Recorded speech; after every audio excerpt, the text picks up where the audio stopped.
దృక్పథం అనేది అవసరం అనేటువంటి తన మాటల్లో తెలుస్తుంది. చాలా చక్కటి కవిత్వాన్ని అతను తీసుకొస్తున్నాడు. అతను ఒక సైద్ధాంతిక పరంగా ముందుకు సాగుతున్నటువంటి వ్యక్తి. ఇక్కడ మనం కవిత చదవాలని గోపాలన్న అన్నాడు. నిజంగా నేను ఫ్లోలో గుర్తు రాలేదు.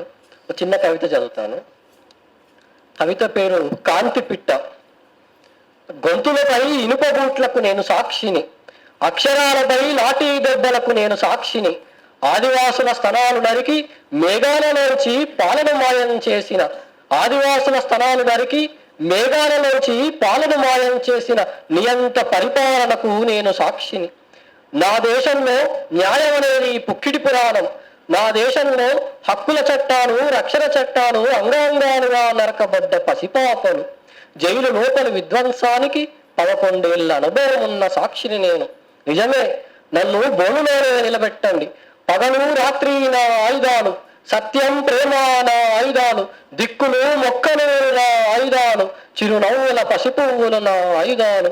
భూగోళం బోనులోను భయపడదు, జైలు గదిలో చంద్రకాంతి నా ఆయుధం, సంకలనపై వాలిన సూర్యకాంతి నా ఆయుధం. ఈ కుష్టు వ్యవస్థలో మరోసారి కోర్టులో అడుగు పెట్టబోతున్న కాంతి పిట్టను నేను.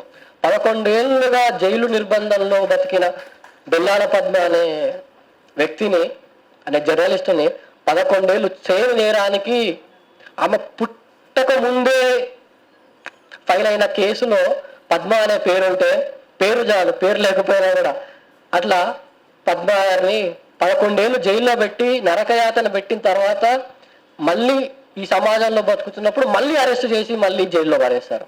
అప్పుడు నేను కవిత రాశాను. చక్కటి కవిత.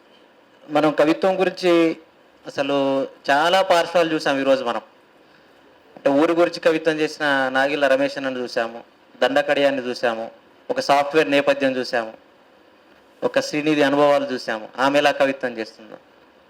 ఇప్పుడు దొంతం చరణ్ ఒక విప్లవ సిద్ధాంతానికి కట్టుబడిన వ్యక్తి కవిత్వాన్ని చూసాం. మనం ఇన్ని కవిత్వాల్లోంచి మనం ఎలా కవిత్వం రాస్తున్నాం, మనం ఎలా కవిత్వం రాయబోతున్నాం, మనం ఏ విధంగా ముందుకెళ్ళాలి అనే అంశాలను మనం ఇక్కడ ఖచ్చితంగా అవి నిరూపణ అయినాయని నేను భావిస్తున్నాను. నేను ఎక్కువ సమయం తీసుకోవట్లేదు, నేను చాలా ఇబ్బంది పెడుతున్నాను మిమ్మల్ని.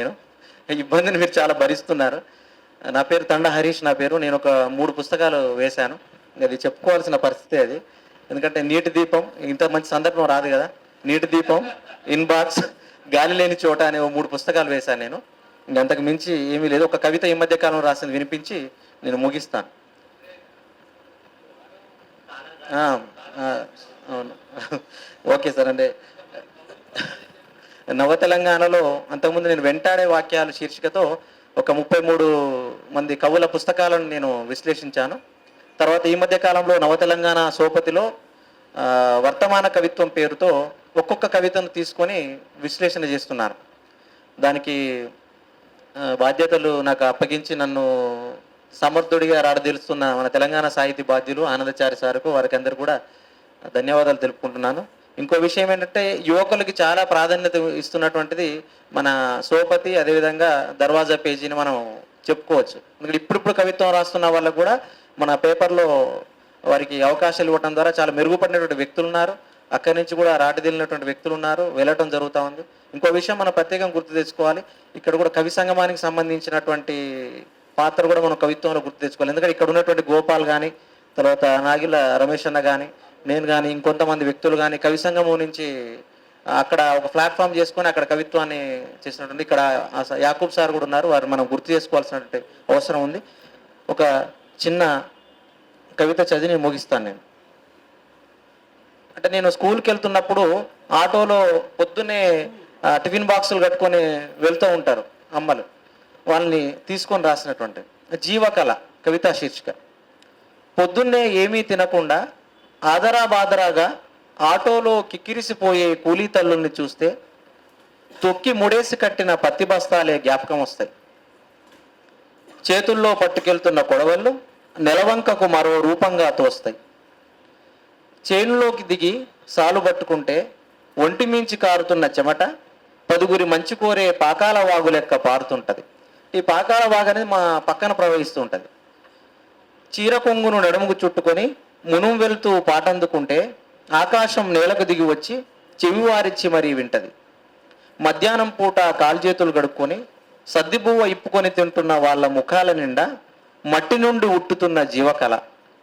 పొద్దుగుంకే వరకు పని మీద ధ్యాసే తప్ప ముచ్చట్ల ప్రపంచంలో మునుగరు. నమ్ముకున్న పొలం మనిషిని నట్టేట్ల ముంచరు. ఇంటికి వస్తూ వస్తూ రోజంతా పనిచేసినా తీరని కష్టాలను మరిచిపోకుండా ఖాళీ టిఫిన్ బాక్సుల్లో కట్టుకొని వస్తారు. ఇంటికి వస్తూ వస్తూ రోజంతా పనిచేసిన తీరని కష్టాలను మర్చిపోకుండా ఖాళీ టిఫిన్ బాక్సుల్లో కట్టుకొని వస్తారు. Thank you very much sir. ధన్యవాదాలు ఈ అవకాశం ఇచ్చారు.